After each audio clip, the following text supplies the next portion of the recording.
Le débat des jeunes politiques, c'est maintenant. Avec nous aujourd'hui Benjamin Lucas, bonjour. Vous êtes secrétaire national des jeunes socialistes au projet, aux relations extérieures et aux campagnes. Bonjour Franck Alizio. Bonjour. Président UMP des jeunes actifs. Aurélien Septon, bonjour. Président national des jeunes UDI. Nordine Idir, bonjour. Bonjour. Secrétaire général du mouvement des jeunes communistes de France. Rosalie Salin, porte-parole des jeunes écologistes, bonjour. Enfin, Véronique Fornili, bonjour. Vous êtes adjointe à la direction nationale du FNJ. Allez, on va d'abord évoquer la réforme du collège. Le gouvernement a donc décidé d'aller vite et de publier dès hier le décret au journal officiel. Les syndicats dénoncent une provocation. Nicolas Sarkozy et Bruno Le Maire parlent de mépris et de coup de force. Et vous en pensez quoi? Le gouvernement a-t-il eu raison d'agir aussi vite et d'agir ainsi au lendemain de la journée de mobilisation des enseignants? Benjamin. Moi, je pense que c'était pas très malin de le faire dès le lendemain d'une journée de mobilisation, mais que cette réforme, elle est nécessaire aujourd'hui, parce que les enquêtes, notamment les enquêtes PISA, depuis longtemps, démontrent que l'école française, et notamment le collège, qui est le parent pauvre de l'éducation nationale, n'arrive pas à réduire les inégalités. Donc il était important qu'il y ait une réforme qui arrive pour recréer des postes d'enseignants, 4000 dans le collège, pour permettre la réussite de tous les élèves et de abattre un certain nombre de privilèges et de permettre la réussite de tous les élèves. Donc c'est une bonne réforme. Malheureusement, effectivement, c'est dommage que ce décret intervienne au lendemain d'une journée de mobilisation et que les enseignants dont on voit que la droite essaye de les récupérer ont sans doute de bonnes raisons de se mobiliser, qu'il faut donc savoir les écouter et les entendre, mais qu'en aucun cas il faut que ce soit instrumentalisé par la droite qui a massacré l'éducation nationale pendant les 10 années où elle était au pouvoir. Alors Franck Alizio vous répond. Déjà, c'est une prouesse. Valls nous avait dit que Najat Vallaud-Belkacem allait être un grand ministre de l'Éducation. Au moins, oui, elle arrive à réaliser la prouesse d'avoir les profs et la droite contre elle. Unifier les profs et la droite, il fallait quand même le faire. Donc, la première chose, c'est qu'on ne peut pas, et c'est l'un des problèmes de cette réforme, c'est que l'éducation, les programmes, ce ne doit plus être l'affaire d'une caste de spécialistes, d'experts. On n'est pas dans la République des experts, donc ça doit concerner tout le monde parce qu'on est en démocratie. C'est pour ça qu'on demande que ça passe par la loi et pas par le décret. Ensuite, donc c'est le Parlement qui doit voter les programmes et cette réforme. Exactement.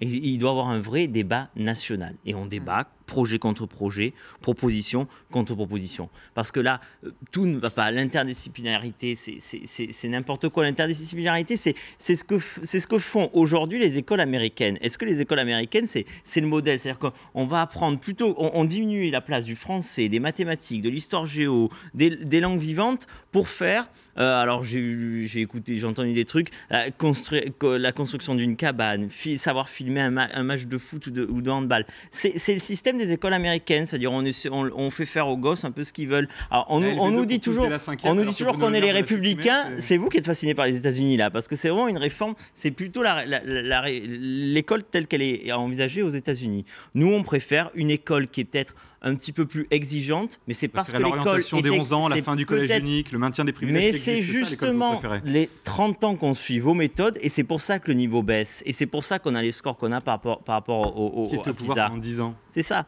Qui est comptable des résultats de l'enquête PISA. Qu'est-ce que ces fameuses commissions pédagogistes et tout diffusent comme idée depuis 30 ans? Les vôtres. Aurélien Septon, pour l'UDI, vous êtes pour ou contre cette réforme?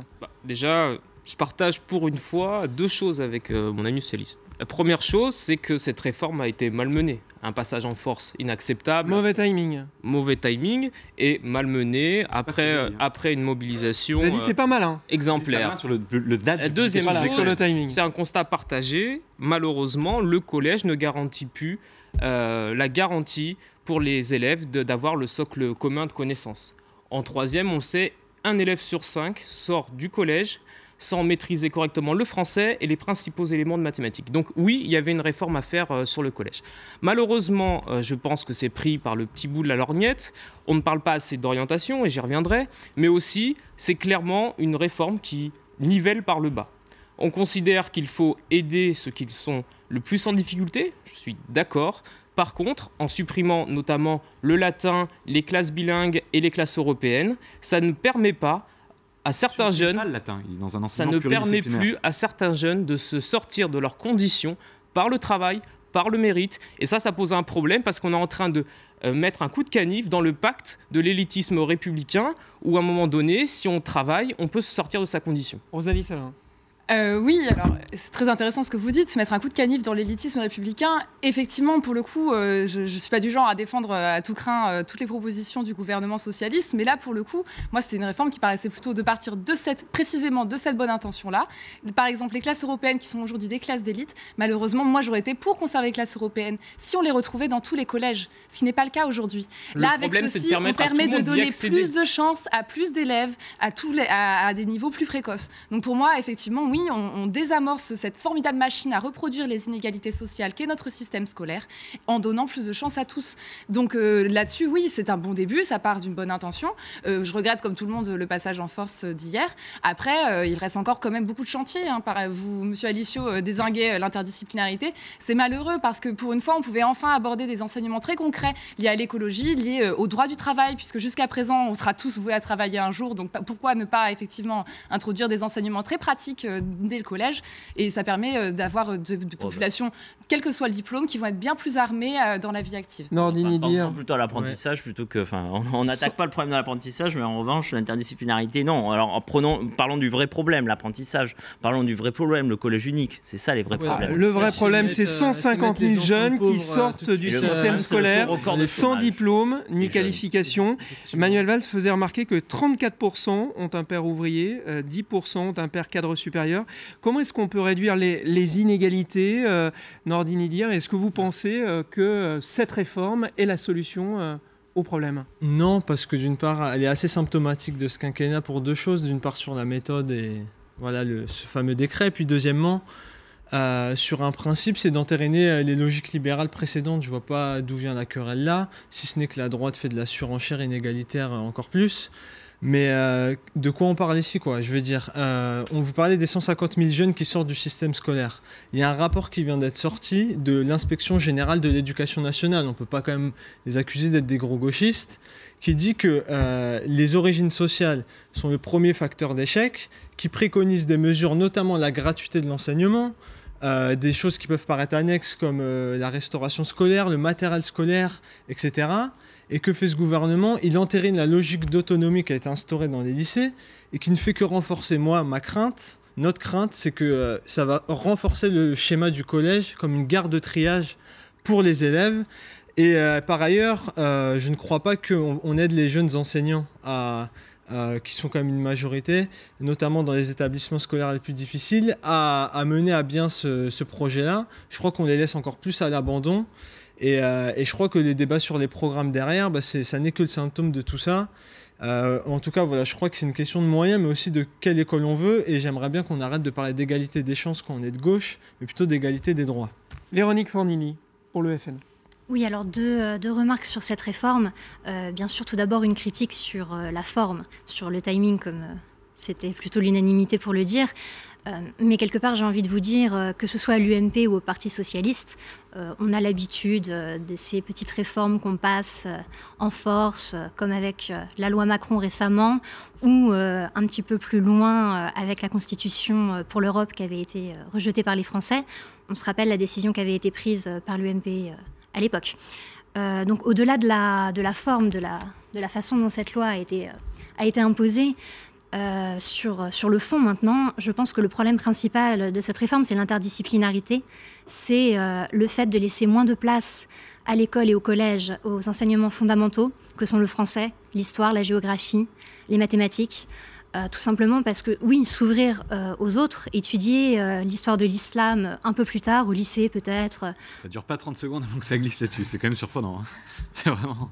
Mais vous allez voir ce que je vais dire, laissez-moi terminer, vous allez très vite comprendre. Voilà, je suis tout à fait pour qu'on s'ouvre à d'autres cultures, par exemple comme l'étude de l'islam, un peu plus tard au lycée, voire à l'université pour ceux qui voudraient aller plus loin. Mais les autres cultures sont aussi enseignées. Hein. Oui, c'est un exemple, l'islam. Mais je pense que... Non, c'est toujours le même exemple. C'est drôle. Oui, c'est parce que c'est celui qui est dans la loi. En l'occurrence, l'enseignement de l'islam devient obligatoire alors que la chrétienté au Moyen-Âge devient optionnelle. Je vous invite à lire le décret, je vois pas où il y a marqué que l'enseignement de l'islam devient obligatoire. Si vous regarderez, c'est dans les modules. Non, pas du tout. Si, c'est dans les modules de la loi.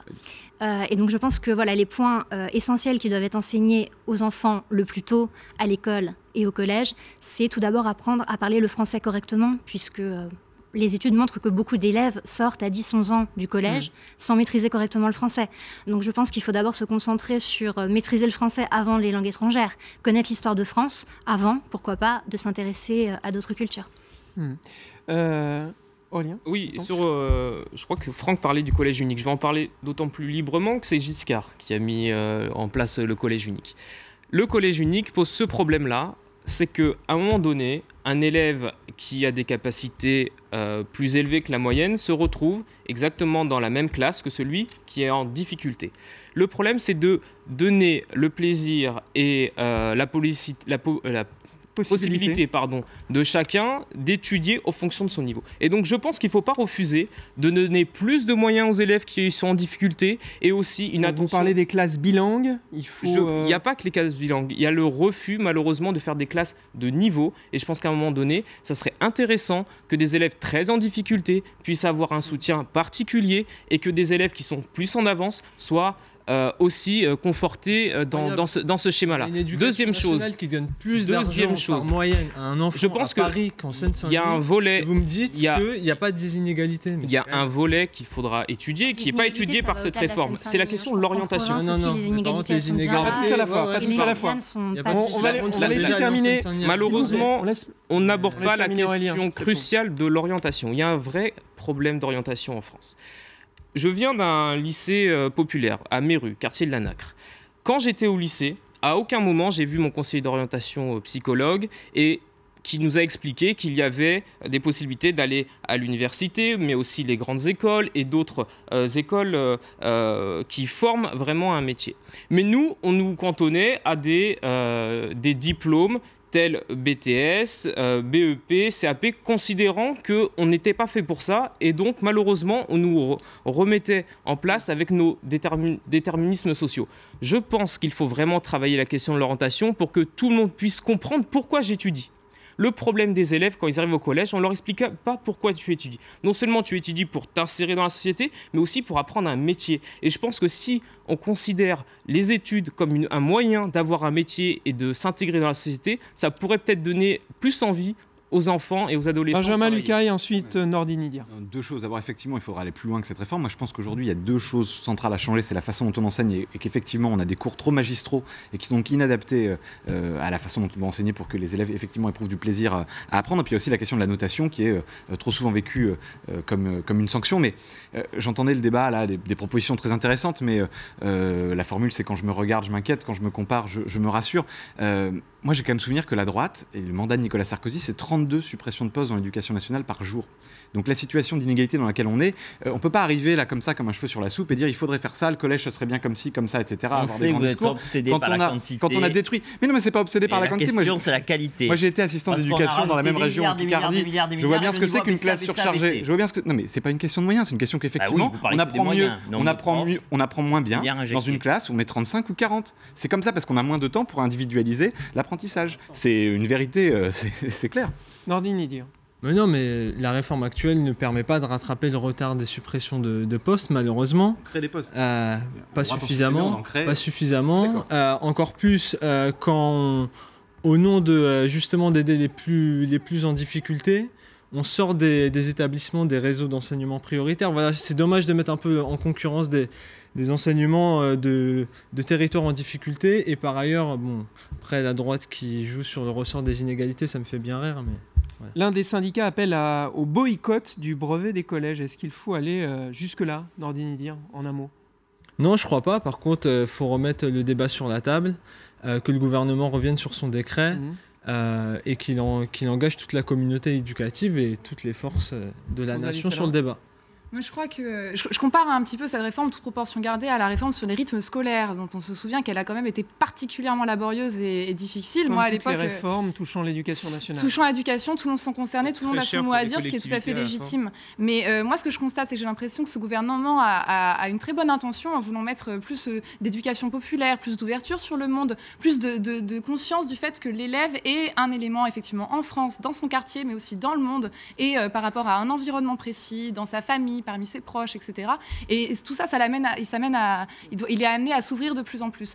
Mais comme on débute complètement là-dessus, alors que, bon, après, on discutera tout à l'heure aussi, le Parti socialiste se souvient un petit peu de son héritage de gauche et d'éducation populaire, mais comme on débute un petit peu dans cette institutionnalisation, peut-être qu'on a oublié ce qui s'est passé par le passé, du coup, on tâtonne un petit peu et c'est un peu compliqué, quoi. Moi, je trouve ça dommage parce que, pour le coup, il y a de bonnes intentions derrière ça, même si, à nouveau, pour moi, la cause première des inégalités, c'est des choses que Nordine a dites sur, effectivement, les inégalités territoriales. Moi, je pense que déjà, en supprimant les grandes écoles, on arrêtera un bon paquet de fois l'élitisme dont aujourd'hui la société est victime. Franck Alizio, deux questions. Le boycott du brevet des collèges, pour ou contre, et cette grande manifestation nationale voulue par François Bayrou, est-ce que vous y participerez ? Moi, je suis contre le boycott du brevet, clairement, parce que c'est pas... justement, je considère qu'il faut juste multiplier les évaluations et les examens. Je considère que faire passer un enfant du CM2 en 6e, il faut une forme de contrôle, d'évaluation, justement pour voir s'il sait lire, écrire et compter. Donc, on est d'accord, mais sur la suite des événements non plus. Et sur la manifestation nationale, je préférais pousser le gouvernement à aller au débat public par une loi plutôt qu'à une manifestation dans la rue. Aurélien Septon, c'est une bonne idée cette manifestation nationale ou pas ? Je pense que les hommes politiques n'ont pas vocation à appeler à la manifestation. Je pense que c'est le rôle des syndicats, des professeurs, que des partis politiques s'associent à une manifestation si nous trouvons que la cause est juste, oui. Que François Bayrou appelle lui-même à la manifestation, ça reste... c'est sa position. Bon, apparemment, sans l'UDI et sans l'UMP. Véronique Fornilly, en un mot ? Vous seriez prêt à manifester contre cette réforme du collège ? Alors, comme le disait mon collègue, effectivement, je pense qu'une manifestation qui viendrait des enseignants serait sans doute plus la bienvenue, mais pourquoi pas aller manifester, puisque de toute façon nous sommes contre cette réforme. En revanche, avec eux. Ah, ça c'est une autre question. En tout cas, les syndicats manifesteront et appelleront à faire grève, sans doute. Allez, c'est la fin de cette première partie. On se retrouve dans quelques minutes après la pub et après le rappel des titres pour débattre de l'actualité, notamment du PS, puisqu'on vote en ce moment même.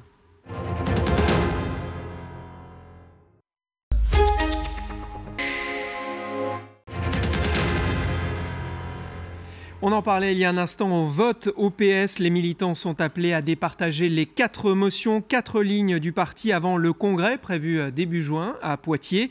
On suivra de près le score des uns et des autres ainsi que la participation. Avant de vous interroger là-dessus, on va partir dans une section PS dans le 12e arrondissement de Paris. Bonjour Noé Gandillot, le vote a commencé il y a une demi-heure. Est-ce que les militants se mobilisent ? Eh bien oui, écoutez, il y a du monde et même beaucoup de monde dans cette section de l'Est de Paris qui est tout simplement la plus grosse section de la capitale. Et on espère accueillir du monde, encore plus de monde tout au long de la soirée. En tout, plus de 130 000 militants sont appelés à voter partout en France dans l'une des 3200 sections. Mais en réalité, du côté de la direction du Parti socialiste, on table plutôt sur une participation autour de 70 000 voix. 80 000 votants. Résultat des courses de ce premier tour, demain, même si des premières tendances, des premiers résultats seront disponibles dès ce soir. Et puis le deuxième tour, il se tiendra dans 7 jours, la semaine prochaine. Et puis au terme de ce deuxième tour sera élu le nouveau premier secrétaire du Parti socialiste. Dans ce bureau, comme dans tous les autres en France, les militants PS ont jusqu'à 22h ce soir pour se prononcer. Merci Noé pour ces précisions. Benjamin Lucas, j'imagine que vous irez voter en sortant de ce plateau. J'imagine aussi que vous êtes rassuré en voyant autant de monde derrière Noé Gandillot. Je suis rassuré, on verra ce soir ce que ça donnera. Mais oui, bien sûr, j'irai voter en tant que militant socialiste. Vous pensez que la motion du premier secrétaire, Jean-Christophe Cambadélis, soutenu par Manuel Valls et Martine Aubry, obtiendra plus de 50% des voix dès le premier tour? C'est possible ? Moi, je ne fais pas de pronostic avant une élection, parce que comme le disait Lilian Thuram lors de la demi-finale de la Coupe du Monde en 98, tant que c'est pas fini, c'est pas terminé, donc il peut toujours se passer des choses. Est-ce que ce serait un revers en cas de second tour ?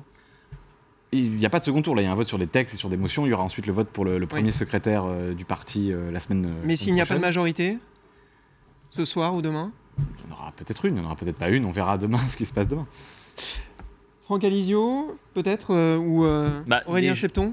Déjà, on parle de 80 000 votants, si je comprends bien. C'est plus que 100 adhérents du Parti socialiste, plus que les élus socialistes et leurs familles. On parle de 130 000 militants 130 000 militants, mais 80 000 qui vont voter. Enfin, c'est très peu. On verra combien de militants UMP voteront. Il y a eu moins 40 000 pour la primaire.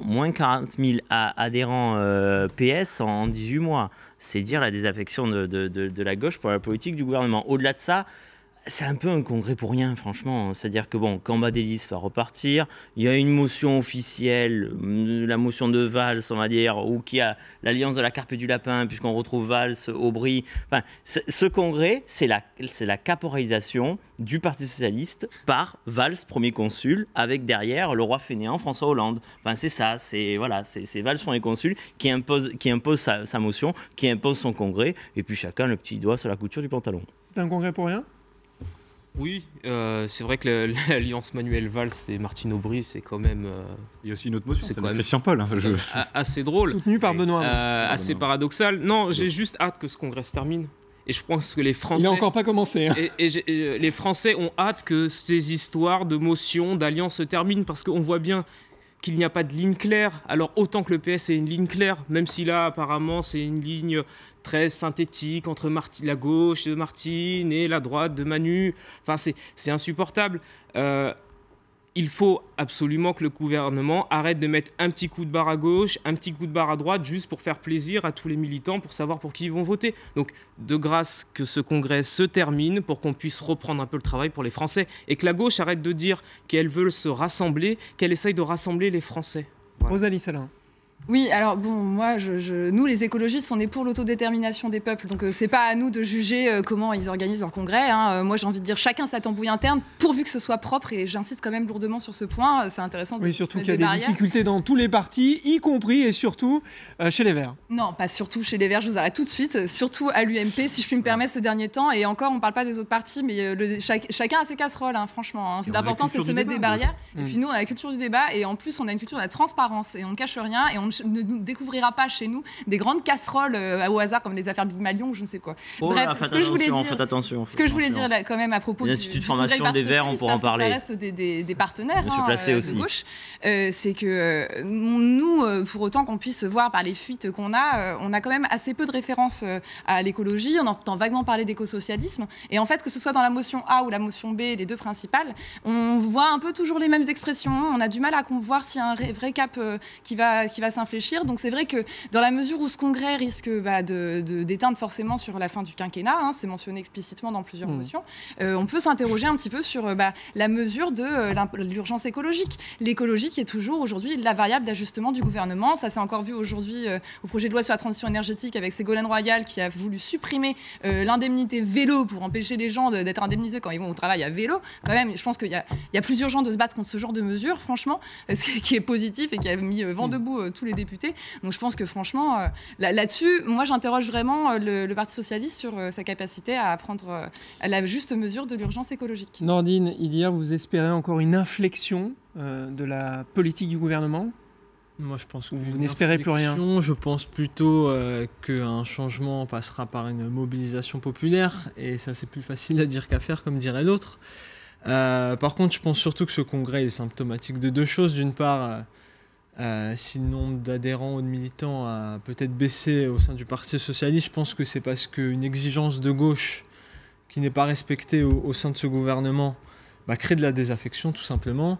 Et puis, deuxièmement, je crois que c'est aussi important, c'est que ce congrès, à l'image des précédents des grandes formations politiques, est assez révélateur de notre système institutionnel, de notre 5e République, qui matrice l'ensemble des débats, qui relègue les débats de fond sur des débats de personnes. Et je crois que malheureusement, toute la compréhension politique est perçue de cette manière, et je crois qu'il faut en sortir le plus vite possible. Véronique Fornilly, ça vous intéresse, ce congrès et ce vote des militants socialistes ? Alors non, pas du tout. Motion A, motion B, motion C, très sincèrement, je m'en fiche, tant mieux. Je pense que ce soit l'une ou l'autre des motions, le Parti socialiste restera de toute manière tenu par le gouvernement de M. Valls, dont on a vu récemment qu'il n'avait pas un grand amour pour la vie du peuple. Et surtout, ils seront toujours tenus par leurs engagements vis-à-vis de l'Europe de Bruxelles. Donc, sincèrement, A, B ou C, je pense que le vrai changement, on l'attendra toujours, ce ne sera pas pour maintenant. Ce qui est clair, c'est que A, B, C ou D, on combattra toujours avec la même force le Front National. Non, moi, en tant que militant socialiste, pas en tant que responsable des jeunes socialistes, mais en tant que militant socialiste, j'ai fait le choix de la motion B. Moi, je pense que c'est pas un congrès pour rien. Et je pense qu'effectivement, après 4 défaites lourdes électorales pour la famille socialiste, et alors qu'effectivement, notre électorat nous abandonne, il est important de réorienter la politique gouvernementale. Il est important que le Parti socialiste renoue avec ce qui ont été les engagements de 2012. Et sans Martine Aubry, sans Martine Aubry, ça ressemble à rien. Il n'y a plus de ligne par rapport à. Vous voyez bien, Martine Aubry va dans une motion avec laquelle elle ne partage rien. À partir de là, votre motion à vous est quand même démonétisée. Je vous remercie pour votre analyse du Parti socialiste. Des ah non, mais c'est malheureux. Devrait arriver en deuxième position. Vous espérez quel score? Je vous ai dit, je ne fais pas de pronostic parce qu'on peut toujours... À partir de combien ce serait un très bon résultat? Aucune idée. Il n'y a pas de bon ou de mauvais résultat. On verra ce soir. On commente les résultats après coup. Aurélien Septon, encore un mot non, sur le PS, ça Moi, je voudrais rebondir sur la remarque de mon collègue du Parti socialiste. Je ne suis absolument pas étonnée que, quelle que soit la motion, vous continuiez de passer votre temps à combattre le Front National plutôt que le chômage ou l'insécurité. Ça, on en attendait pas moins de vous, je vous rassure. Allez, on va changer de sujet. Véronique Fornilly parlait de Bruxelles. Eh bien, transition toute trouvée. Pour ou contre les quotas de migrants? La question fait débat au sein de l'Union européenne. Alors, Bruxelles veut instaurer un système de répartition pour soulager l'Italie. La France, elle, joue sur les mots. D'abord pour, puis contre. Elle dit non aux quotas, mais finalement pourrait dire oui à un système de répartition. Est-ce que vous y comprenez quelque chose? Qui va commencer? Oui, moi je pense que sur cette question des réfugiés, on est face à quelque chose qui est profondément moral. On est en tant qu'écologiste, même j'ai l'impression parfois que c'est quelque chose qu'il faut redire aux gens, parce que tellement ça a l'air évident, mais on n'a qu'une seule planète. Donc le principe de solidarité, il s'applique de fait. Donc à partir de là, quand la France... Là, c'est la solidarité entre Européens. Entre Européens, c'est déjà un bon début, mais la solidarité, par exemple, aux réfugiés qui, effectivement, font de la Méditerranée en coulant dans leur radeau de sauvetage, littéralement un cimetière à ciel ouvert, quand la France accueille simplement 500 réfugiés syriens, quand on sait, comme on l'a vu aux informations, la situation dramatique que connaît aujourd'hui la Syrie, c'est complètement irresponsable. La Suède a quand même accueilli 30 000 réfugiés. Si on dit que c'est par rapport au taux de chômage, par rapport à la population, à un moment donné, on se leurre. Donc les quotas migratoires, moi j'ai envie de dire, c'est presque comme l'écotaxe. Quand on n'est pas capable de mesurer l'urgence d'une situation et là de regarder les choses en face et de prendre ses responsabilités, est-ce qu'à un moment donné il faut imposer? Moi je trouve ça dommage parce que c'est pas du tout ma philosophie.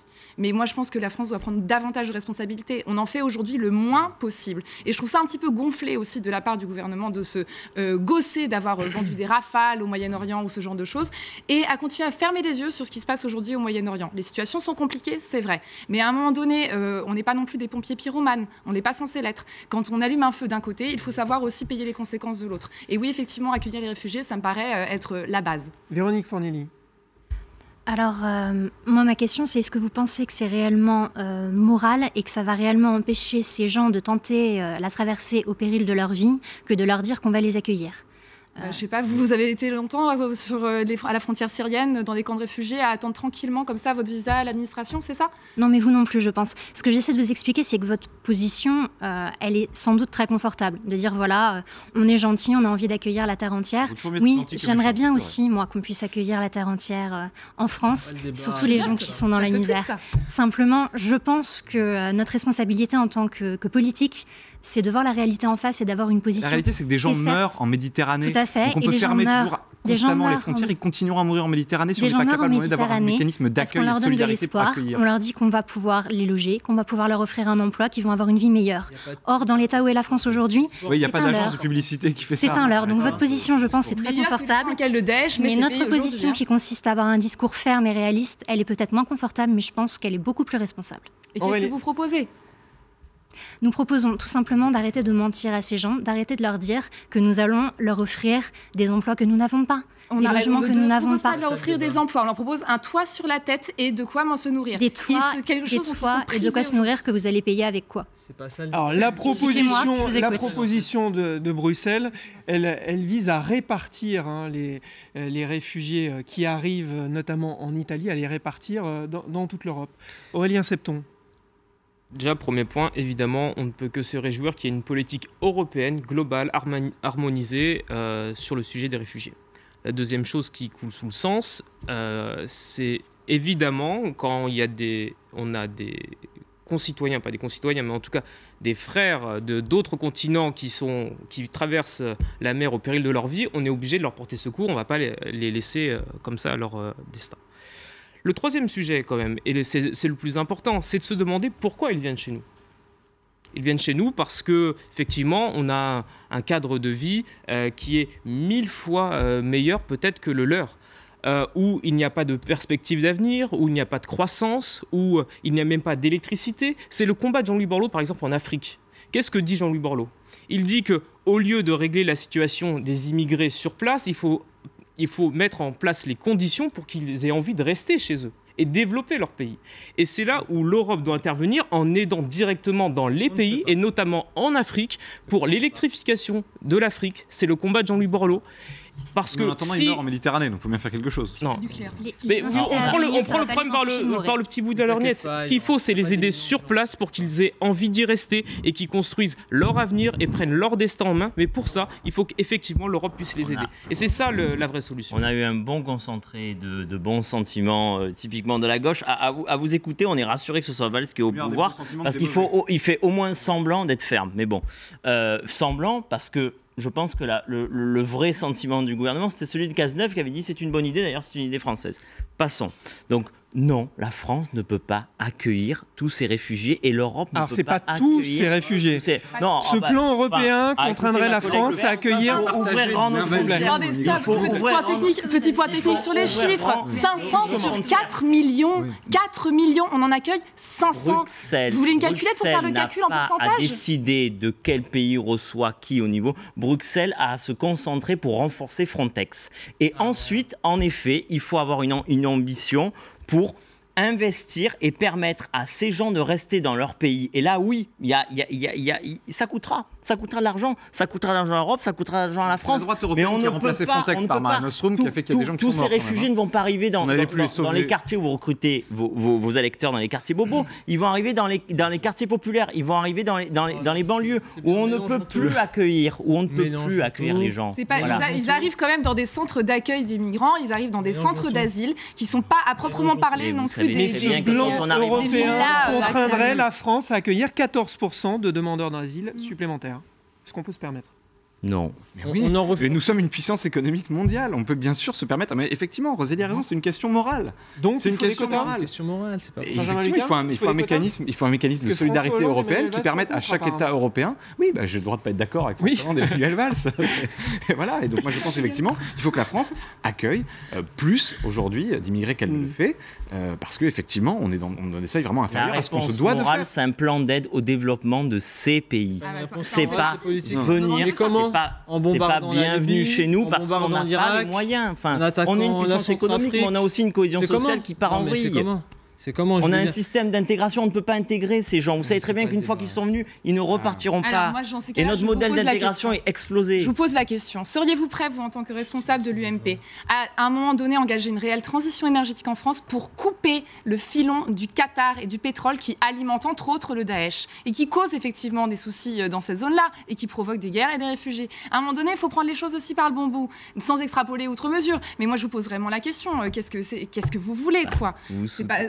Soyons cohérents, une politique de développement. Un gouvernement qui fait exactement la même chose, qui a exactement la politique de la France vis-à-vis du Qatar, vis-à-vis de toutes ces questions, et la même sur les 10-15 dernières années. Donc bon, vous soutenez la politique que vous dénoncez. C'est bien, c'est cohérent. Évidemment, la France ne peut pas accueillir tous les réfugiés qui souhaitent partir de leur continent, de leur pays.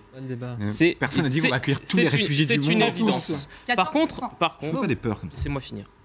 Par contre, j'aimerais que tout le monde se mette à la place d'un enfant, d'un adolescent qui vient d'un pays complètement défavorisé, pourquoi pas l'Afrique, et qui voit sur Internet qu'il y a en Europe des situations de vie qui sont beaucoup plus confortables, où il y a la technologie, où il y a de l'eau, où il y a l'électricité.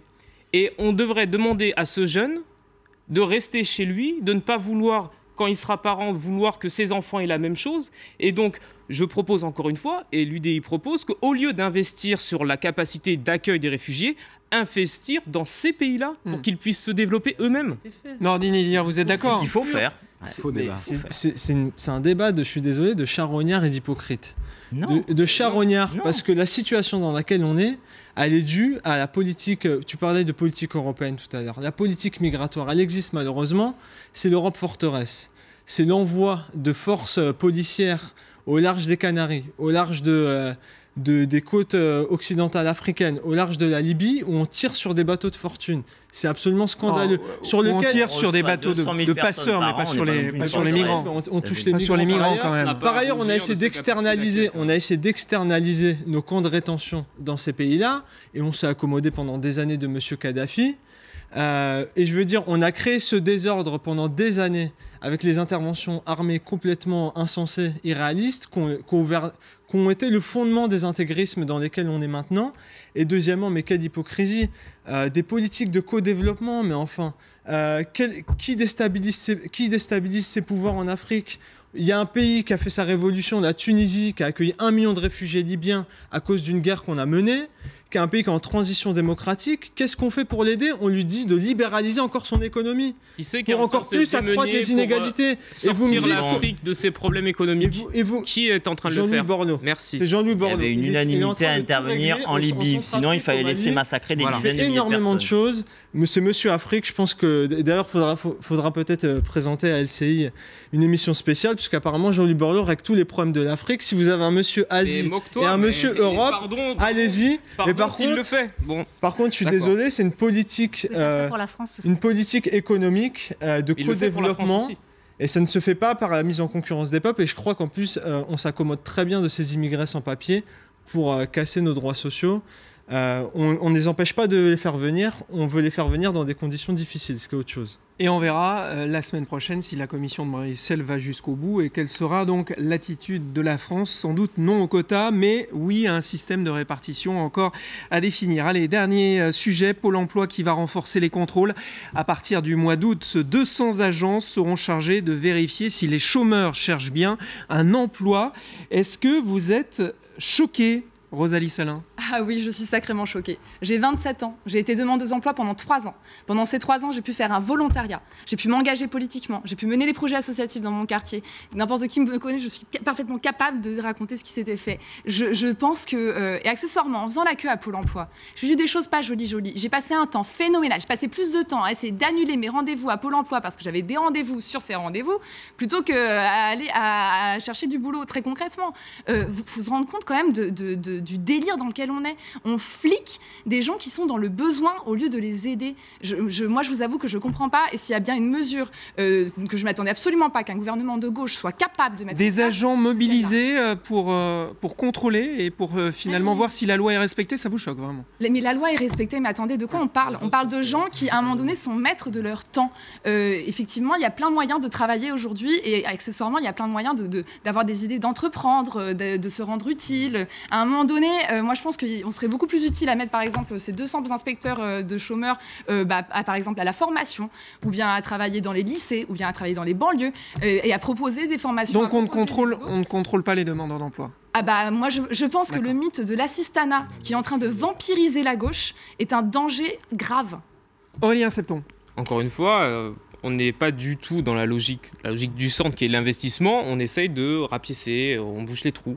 200, c'est pas assez selon vous? Non, au lieu d'embaucher 200 personnes pour contrôler les chômeurs, je préférais qu'on embauche 200 personnes, des conseillers Pôle emploi, pour aider à trouver un travail. Ça me paraît plus logique. On investit dans l'emploi. Là, on investit dans le contrôle. Ou l'autre. Même lui dit. C'est pas que c'est l'un ou l'autre, c'est que c'est préférable, quand même. Notre objectif, Aliot. c'est pas le flic. Enfin, notre objectif, là, pour le coup, ce sera à vous de défendre votre proposition. J'arrive. Mais l'objectif que nous fixons, c'est pas le flicage. C'est vrai que ça ressemble à du flicage, mais peu importe, on va pas en attaquer. flicage des chômeurs.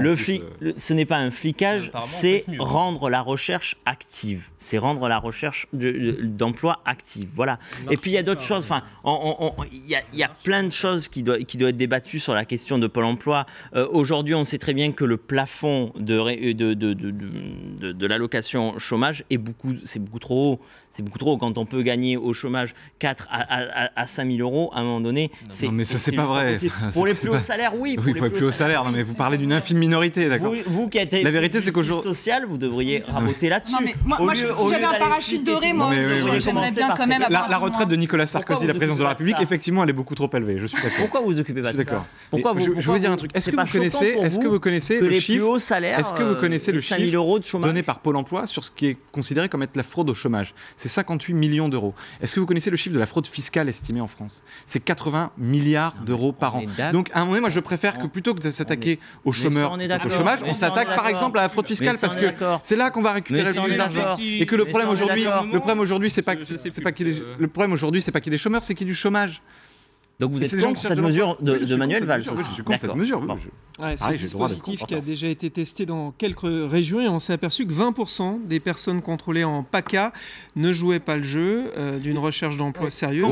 Quand bien même, moi je vais vous dire, quand bien même quelqu'un frauderait pour un RSA, pour un peu de chômage, etc. Quand on en est à ça, quand on en est à frauder pour 20 euros, pour 30 euros, pour parfois des sommes dérisoires, c'est qu'on se sent obligé de le faire. Ça veut dire que les minima sociaux sont pas assez élevés. Ça veut dire qu'aujourd'hui les aides dont on bénéficie ne sont pas assez élevées. C'est pas frauder pour c'est 20 ou 30 euros. À côté de ça, il y a des gens qui savoir travaillent. si on... À côté de ça, il y a des gens qui aimeraient se lèvent travailler, très mais vous tôt croyez pour gagner le SMIC. le mythe de la France qui se Et lève vous tôt dites, contre la société de personne qui Mais aujourd'hui, c'est pas grave. vous croyez qu'il y a des gens qui sont heureux aujourd'hui de faire la queue à Pôle emploi? Qui servent à rien. Vous croyez qu'il y a des gens qui sont heureux de se lever le matin pour faire la queue à Pôle emploi, qui sont heureux d'être traités comme vous le faites sur les plateaux de télévision en disant qu'ils sont assistés, en disant qu'ils fraudent? Vous croyez qu'ils sont heureux Vous me permettrez de d'abord penser à ceux qui se lèvent très tôt et qui rentrent très tard et qui gagnent 1 500 euros. Mais c'est faux. Mais arrêtez, mais vous croyez que les millions de chômeurs aujourd'hui, c'est les fainéants? Il n'y a pas d'excès, il n'y a pas d'excès, il n'y a pas de gaspillage, il n'y a pas de fraude. Bon, bah alors tout va bien. Mais la fraude, elle est peut-être à chercher du côté de chez Mamie Bettencourt et de ce que vous avez fait quand vous étiez aux responsabilités. Mais si on va chercher vraiment des fraudes qui représentent de l'argent, je pense qu'il y a un certain nombre de choses qu'on devrait regarder, effectivement, et pas d'aller traquer quelqu'un qui va chercher du travail tous les matins. On est d'accord. Aurélien Septon va vous mettre d'accord. Non, là, C'est arbitré en tout cas.